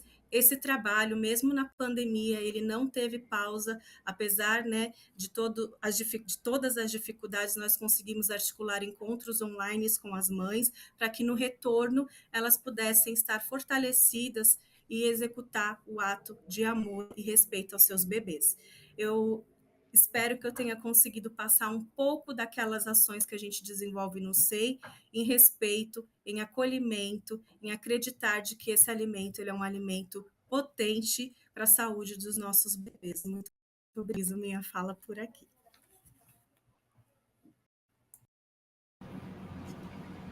Agradeço, Vanessa, pelo lindo e inspirador relato de prática. O SEI Padre Pacômio Mas, né, da Diretoria Regional do Ipiranga, com essas ações conjuntas da Unidade Básica de Saúde, Zelival Buscagui, da Vila Califórnia. Parabenizar tanto a equipe da educação quanto a equipe da saúde, né, porque essa ação intersetorial realmente ela é construída num caminho, né, e é realmente um trabalho que vai sendo construído, reunindo as habilidades e expertises de cada profissional envolvido.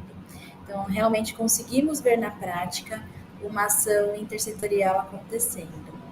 Muito obrigada. Agora nós vamos fazer algumas perguntas, né, a todas as convidadas. Temos algumas perguntas do chat. Então, eu vou começar fazendo aqui só um breve relato, né? Porque temos uma pergunta sobre qual a articulação entre a Secretaria Municipal de Saúde e Secretaria Municipal de Educação para fortalecer o aleitamento materno no SEIs, sendo que a precarização do trabalho tem resultado na entrada de crianças até de 15 dias no SEIs. Então, nós, né, da educação, temos percebido realmente um movimento de bebês cada vez mais jovens nos SEIs. O nosso papel é realmente orientar, né? Orientar tanto as unidades de educação infantil, fornecer os materiais para apoio dessas famílias, os nutricionistas estão, né, disponíveis também para o apoio, justamente para orientar as equipes das unidades para receberem essas famílias de uma maneira adequada, para que incentivem de forma adequada a continuidade desse aleitamento. Então, o que a Vanessa trouxe é extremamente importante, né? De perguntar como que vai essa família, como que foi ali o parto, como que está sendo essa amamentação, se tem alguma dificuldade, para que esse bebê realmente seja acolhido junto com as suas famílias, né? Junto com a família, para manter a amamentação. Então, uma reversão de fórmula não é algo que acontece sempre, realmente uma reversão de fórmula é muito importante. Então, cada amamentação que a gente consegue salvar, né, é importante. Então, as ações que nós fizemos, né, a doutora Tânia trouxe na fala que nós, lá quando tivemos a intenção de fazer o primeiro informativo técnico, então fomos até a saúde, conversamos, dialogamos, então entendemos o trabalho, né, e assim nasceu o nosso primeiro informativo técnico. E desde então, nós aqui da educação, fazemos atualizações frequentes desse informativo. Como a Vanessa trouxe, tivemos a última atualização do informativo agora em fevereiro de 2024. E também atualizamos os materiais, né, para apoio dessas equipes ali no SEIs. Temos também participado de diversas reuniões e encontros do Programa Saúde na Escola. Então, temos os encontros ali nos territórios, os encontros também da Secretaria Municipal. Então, nós temos articulado também com o programa Saúde na Escola, e também temos a participação ali nos territórios. Então, alguns territórios já têm a amamentação bastante fortalecida, né? Faz os convites também ali junto. Então, alguns territórios estão mais fortalecidos e aí a gente fazer esses trabalhos conjuntos entre educação e saúde. E eu gostaria de convidar a doutora Tenê para falar um pouquinho sobre isso, responder essa pergunta do chat, por gentileza.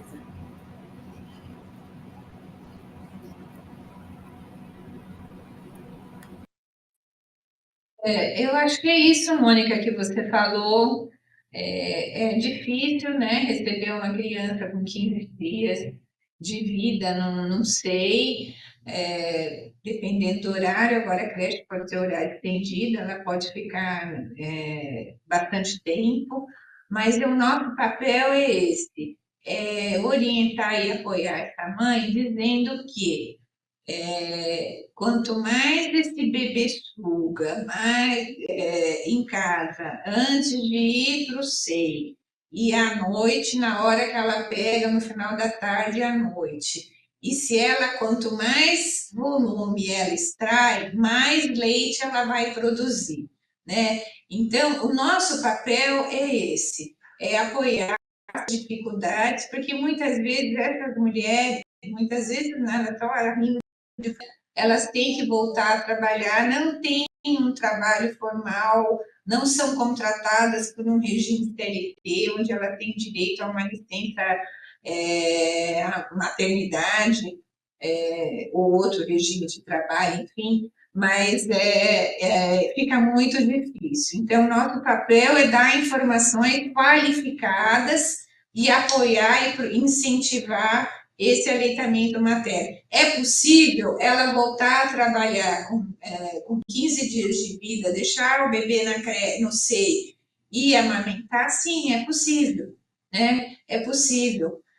Não é fácil, mas é possível. E aí está o nosso papel, né? Está ali apoiando essa mulher, falando da sua rede de apoio, porque na hora que ela chegar em casa, ela vai ter que ter alguém que ajude, né? E aí conversar com ela sobre isso, quem pode te ajudar, se é companheiro, companheira, se é avó, se é a comunidade, o que pode ser feito para essa mulher enquanto rede de apoio, para que ela fortaleça a amamentação. Acho que é isso.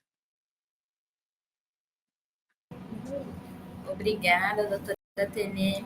Temos um comentário também aqui no chat. Devemos também orientar as mães sobre a importância do cuidado com a sua própria saúde no período da amamentação, não fazendo uso de drogas, álcool e medicações sem orientação do médico. Não sei se você gostaria de complementar sobre isso, doutora Tenê. Uma coisa, Mônica, sobre isso, achei muito bem colocado, não sei quem fez, que eu não estou vendo o chat, tá? Mas em relação ao álcool, não é só quando está amamentando.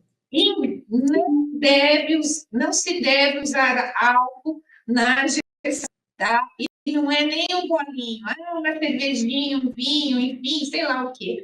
Não deve ser utilizado álcool, a gente não pode beber nada de álcool enquanto a gente está grávida, tá? Existe uma síndrome que a gente fala que é síndrome alcoólico fetal, porque tem vários sintomas, né? Por isso que é uma síndrome, agora que chama de transtorno, que pelo uso do álcool pode levar essa criança a nascer com algumas alterações ou não, a gente não sabe, tá? Mas o álcool não é metabolizado, então ele passa todo pela placenta para o bebê. Então, se eu tomar um copo de cerveja, um copo de vinho, o meu bebê, ele vai receber isso dentro da minha barriga, tá? Então, não deve se tomar álcool na gestação, isso é ponto.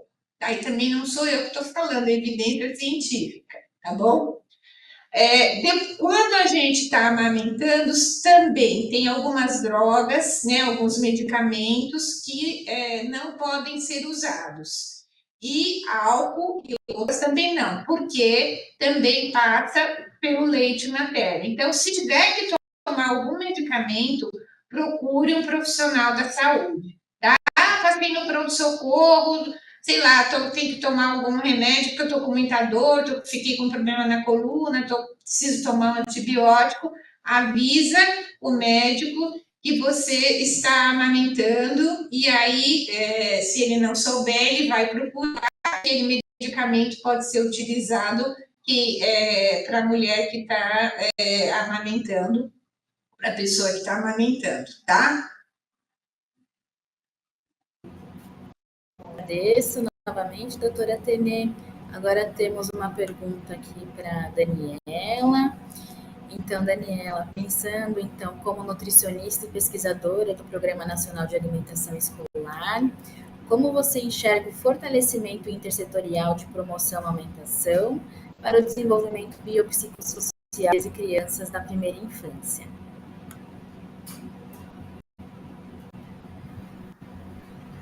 Mônica, obrigada pela pergunta. A política pública de alimentação escolar, ela é extremamente importante porque ela é uma política pública que favorece essa questão interseccional, né? Uma política pública que liga a educação, a saúde, liga também em relação a questões agrárias, agricultura familiar, então ela favorece essa questão intersetorial. E isso tudo gera um benefício para o estudante, né? Para o seu desenvolvimento das questões biológicas, psicológicas e sociais, que é aí que vem essa questão biopsicossocial, trazendo para o estudante um alimento, comida de verdade no prato, arroz, feijão, carne, fruta, verdura, legume, que é o que a gente espera para a promoção saudável e adequada. E pensando nessa questão da primeira infância, promovendo esse direito à alimentação adequada e saudável, também não só esse alimento sólido, mas o aleitamento materno. E já parabenizando a Prefeitura de São Paulo pelo excelente trabalho que tem feito em relação tanto na educação quanto na saúde, são essa temática de promoção e apoio à amamentação. Obrigada, Daniela. Temos uma outra pergunta. Então, quanto tempo o leite pode ficar congelado? Então, pela legislação brasileira, então até 15 dias esse leite pode ficar congelado, né? E aí, a doutora Dani pode complementar também ali sobre o banco de leite, por favor. Então, o leite, as evidências mostram que ele pode ficar 15 dias no freezer, né? E se for gelado na geladeira, né, ele pode ficar até umas 12 horas, mas não na porta da geladeira, tá? Na geladeira, logo abaixo perto ali, a parte mais fria, que é perto do freezer, tá? Mas na porta da geladeira, não. É isso. Tá? E o leite que vai para o banco de leite, né? O banco de leite, ele retira dos postos de coleta, chegando no banco de leite, esse leite é analisado, esse leite é tratado, ele é pasteurizado para depois ser distribuído para as unidades neonatais, onde estão os recém-nascidos prematuros e muito baixo peso. Obrigada. Então, complementando para a educação, né? Nós orientamos o congelamento também desse leite. Por enquanto, estamos recebendo somente o leite congelado. A pessoa que amamenta pode fazer a extração do leite, né, em vários momentos ali durante o dia para poder adequar o volume casco, ou também em dias diferentes, mas a validade é a partir do primeiro horário de coleta, né, para esse volume de leite por frasco. tá? E aí, congelado, esse leite é válido por 15 dias.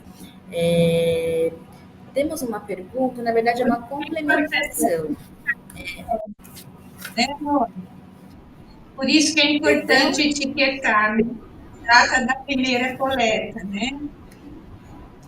Exatamente, sempre identificado com a data da primeira coleta para a gente garantir um alimento adequado mesmo a partir do congelamento, né? Temos aqui uma complementação no chat, como são importantes essas ações e informações sobre o aleitamento materno. Muitas desconhecem e nosso dever é garantir esse direito.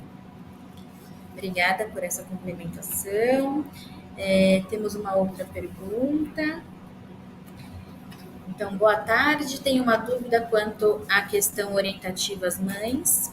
Tem alguma situação onde os bicos são aconselhados? Se sim, como fazer a instrução para que a mãe escolha a melhor opção? Eu acredito que sejam os bicos artificiais, né?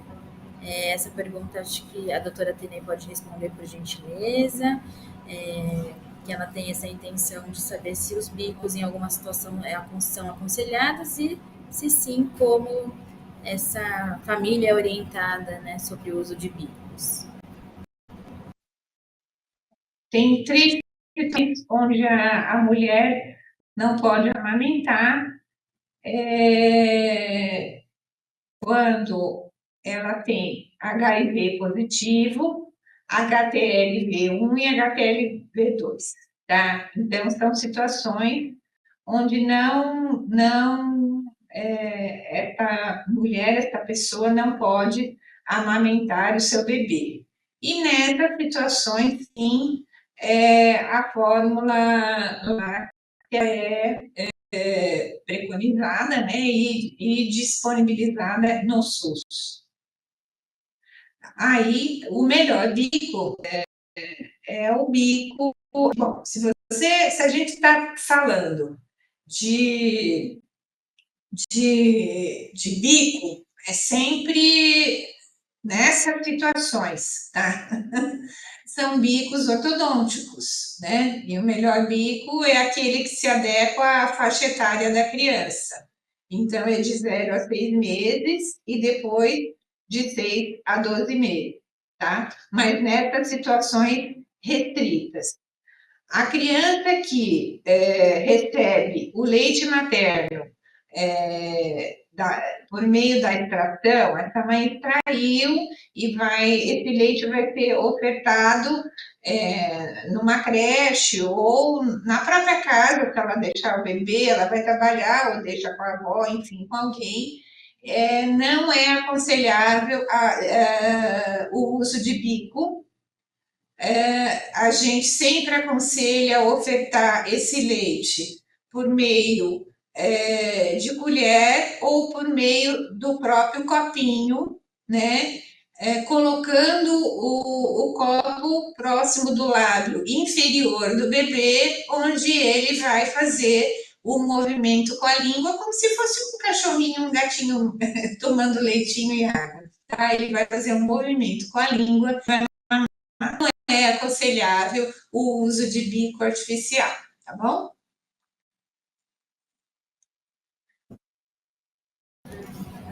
Sim, nós temos essas orientações também sobre o uso de utensílios adequados para a oferta do leite materno no nosso informativo, justamente para evitar confusão de bicos, favorecer a saúde da criança também, né? Então, nós também temos as indicações dos melhores utensílios, mas situações o bico pode ser necessário, né?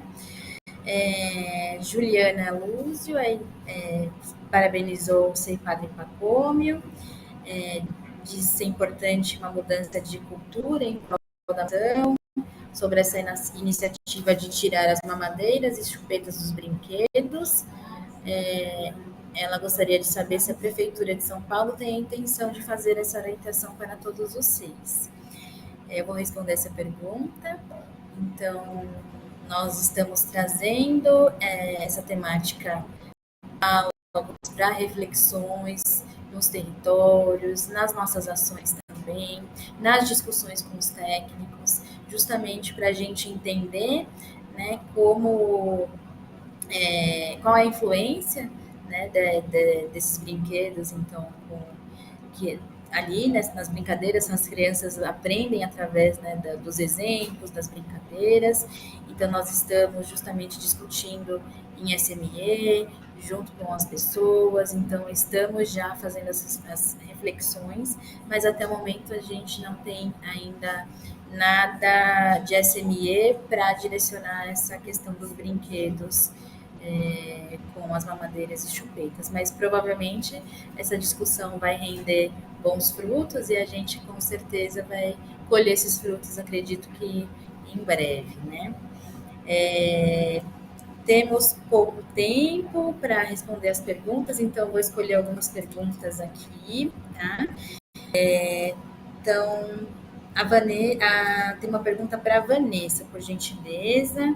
Então, qual tem sido a proporção de mães que chegam ao SEI amamentando suas crianças na unidade? Então, a Vanessa falou que tem mais ou menos 66 estudantes ali, crianças, né, no SEI, se eu não me engano, 66. Então, dessas 66, quantos chegam amamentados, né? E qual é o tempo médio que conseguem manter a amamentação na unidade? E qual tem sido a estratégia mais eficiente para manter a amamentação? Eu vou tentar responder assim, só corrigir a quantidade de bebês que a gente atende, são 64, né? Nesse ano, nós recebemos logo no início do ano, ao longo das matrículas, porque berçário a gente vai matriculando, a sala vai enchendo ao longo de fevereiro, né? Então, a gente retornou no comecinho de fevereiro, e meados de fevereiro a gente completou a quantidade de bebês. Então, o índice de amamentação na unidade, ele está no berçário 1. O berçário 2, que é onde as crianças com 1 ano e meio, completando 2, é que a gente ainda tem um trabalho que a gente tem intensificado bastante. Então, este ano, nós recebemos no início do ano, logo que fechamos, né, a quantidade de matrículas, 10 mães amamentando. Ao longo do nosso trabalho, a gente conseguiu aumentar o número para 15. Desses 15, uma mãe, ela desistiu de ir pessoalmente e está trazendo leite até hoje extraído. A outra, infelizmente, o leite, um daqueles índices que apareceu, né, no levantamento de CODAI, ela não conseguiu produzir mais o leite, e infelizmente só estamos com uma criança aqui, um bebê, que a mãe está conseguindo trazer o leite extraído. Mas é mais ou menos essa quantia que temos na unidade hoje oferecendo leite. As ações, elas têm que ser constantes para que a gente possa ter resultado. O segredo é nunca desistir, sempre levar para a mãe aquela sensibilização, informações que potencializam ali a sua fala sobre a importância do aleitamento materno, dizer que essa criança, assim como a doutora falou, ela está construindo ainda a sua imunidade e que ela precisa muito da mãe dela para essa imunidade se construir de forma forte. E só o leite materno é capaz de suprir essas necessidades nutricionais do bebê. É um trabalho de formiguinha, é um trabalho que não pode ser desistido logo no primeiro obstáculo. Nós temos aí, como a Daniela falou também, um acervo de documentos que nos apoiam para a gente estudar, para a gente levar para as ações cotidianas. Esse material ele está disponível no site da CODAI. As nutricionistas assessoras, elas trazem para a gente, salvo em PDF.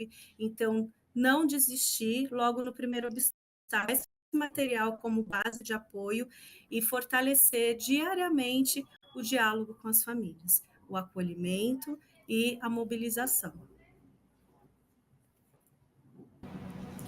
Agradeço, Vanessa. Temos ainda mais perguntas, mas infelizmente pelo tempo, estamos chegando ao final, né, ao final, mas agora tive aqui o aval para fazer mais uma pergunta. Então, aqui tem uma pergunta assim. Nós do Leme enxergamos que a presença de uma mãe amamentando já estimula outras mães a amamentarem no seio, ou levar o leite materno congelado. Né? Na verdade, não é uma pergunta, é uma complementação no chat, mas temos uma pergunta. Sempre que trazemos a pauta da amamentação, junto dela também vem a questão das mães que não podem amamentar por alguma questão de saúde. Como abordar essa questão? Acho que a doutora Tenê pode responder, por gentileza.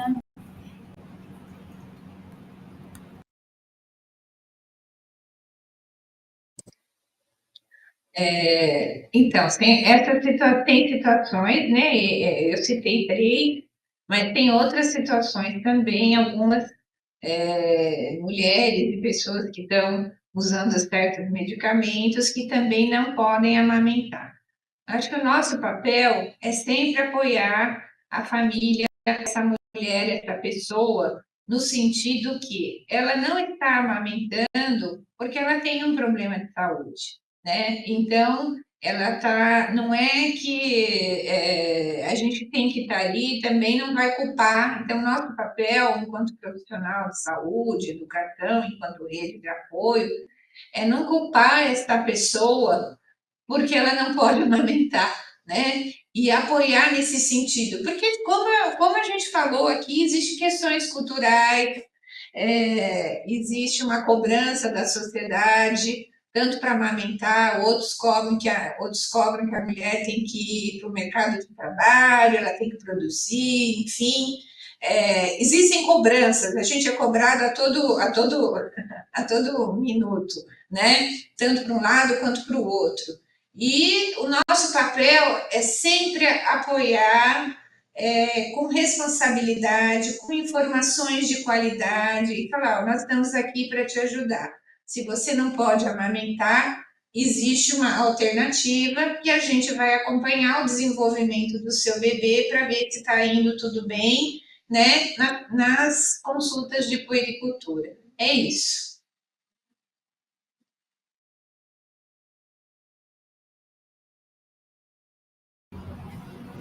Obrigada, doutora Tenê. Agora, pelo tempo, vou pedir para cada participante, então, Daniela, doutora Tenê e Vanessa, fazerem as últimas contribuições. Vocês vão ter cada uma de 1 a 2 minutos para finalizar, por gentileza. Daniela, por favor.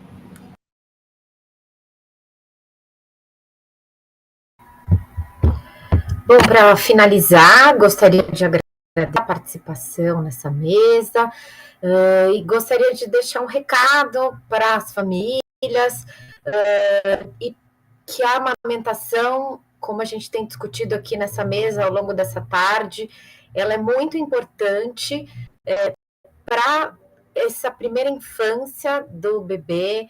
Então, você, mãe, pai, avós, né, que estão aí, apoiem as suas famílias, escolas que ainda não fazem parte, né, do Sei Amigo do Peito também, façam parte, entrem para essa questão de apoio à amamentação, porque a amamentação é um líquido de ouro, né, e ela salva vidas. Então é isso, obrigada. Obrigada, doutora Tenê, por gentileza. Eu só tenho a agradecer essa oportunidade. É um tema, é militância para mim, né? Eu sou militante do aleitamento materno, então todos os espaços possíveis a gente tem que falar sobre aleitamento, tem que promover o aumento.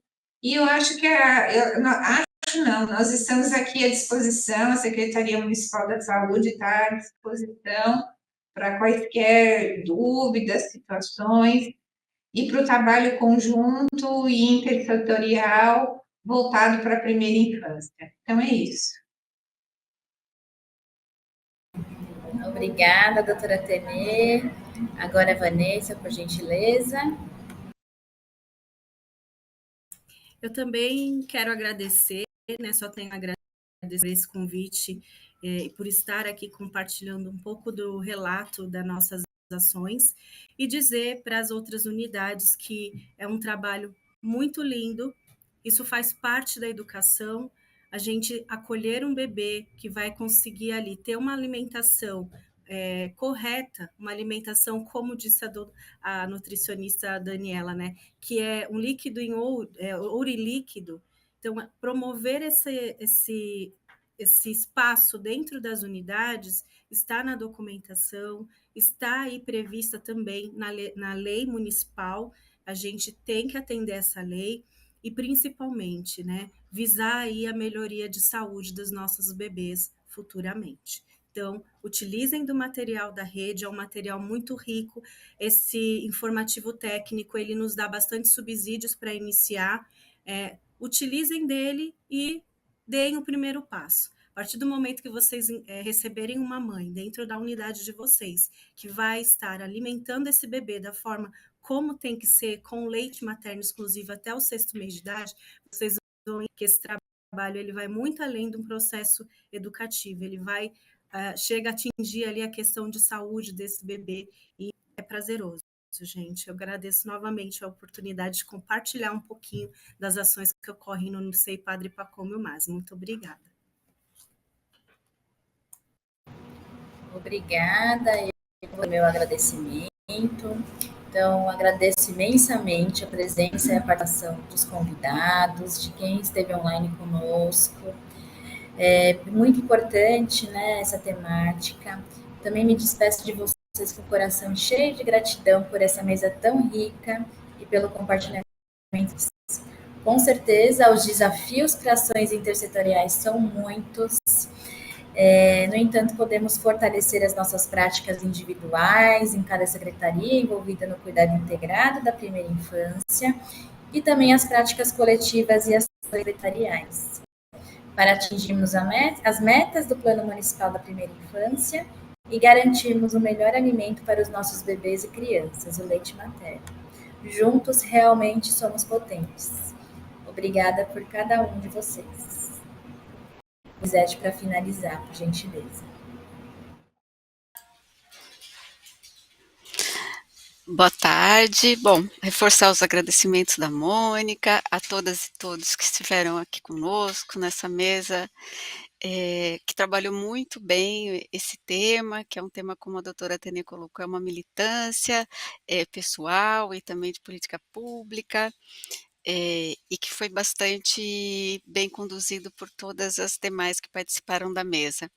Agradecer à doutora Tânia, Mônica, novamente, a Daniela e a Vanessa, pelos momentos de aprendizado, reforçar, como a gente está sempre colocando alguns livros engajadores, reforçar 2 leituras de literatura infantil, não exatamente sobre amamentação, não diretamente, mas sobre alimentação saudável, aqui um clássico, né, A Cesta da Dona Maricota, da Tatiana Belink, e outro também clássico, não de literatura nacional, mas clássico também, Comendo Bobagens Demais, e convidar vocês para seguirem conosco.